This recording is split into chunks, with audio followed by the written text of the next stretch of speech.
তো আজকে আমরা এসেছি বালুরঘাটে মালঞ্চাতে আমরা আজকে একটা ওয়াটার পিউরিফায়ার সেট করব। তো আমি আর আমার সঙ্গে এসে বিশাল, আমরা আজকে এখানে স্কুলে পিউরিফায়ার সেট করব। তো যেহেতু স্টপকক আমাদেরকে সেট করতে হবে, সেই জন্য আমরা জলের পয়েন্টটাকে আগে অফ করে নেব। জলের পয়েন্ট আমরা অফ করে নিয়েছি। এটা হচ্ছে আমাদের ওয়াটার পিউরিফায়ার, এটা স্পেশালি শুধু বাচ্চাদের জন্যই।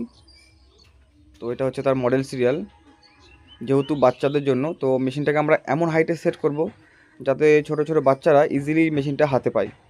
আর এটা হচ্ছে আমাদের সেই ইনপুট ওয়াটারের লাইন, যেখান থেকে আমরা স্টপকক লাগিয়ে জলের ইনপুটটা নেব এখান থেকে।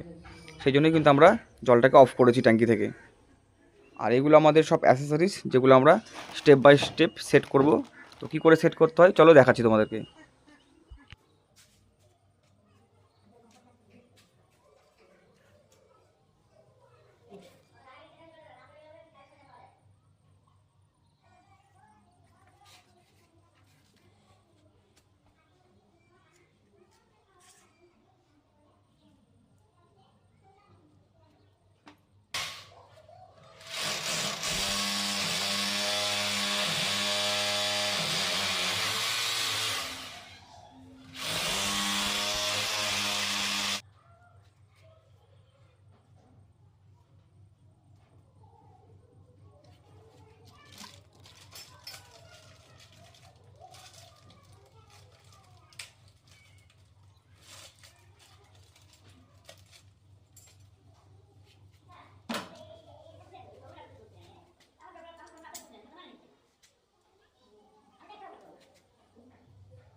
তো ফাইনালি কাজটা আমাদের কমপ্লিট হয়ে গেছে। এটা হচ্ছে আমাদের মেশিন থেকে কিন্তু এখন জল পড়া আরম্ভ হয়ে গেছে। ড্রেন হচ্ছে ঠিকঠাক, ট্যাঙ্কিতে জল স্টোরও হচ্ছে। কাস্টমার 2বার জলটা ফেলে দিয়ে 3 নম্বর জলটা কিন্তু খেতে পারে। আর ভিডিওটা কেমন লাগলো, মেশিনের ইনস্টলেশন ঠিকঠাক হলো কি না, তোমরা কিন্তু কমেন্টে অবশ্যই জানাতে পারো। আর ড্রেনের যে পয়েন্টটা, এটা আমরা বাইরে করে দিয়েছি, যেহেতু স্কুল এখানে। যদি কারো বাড়ি থাকে, যদি কেউ মনে করে জলটা স্টোর করে ইউজ করবে, সেটা কিন্তু অবশ্যই করতে পারে।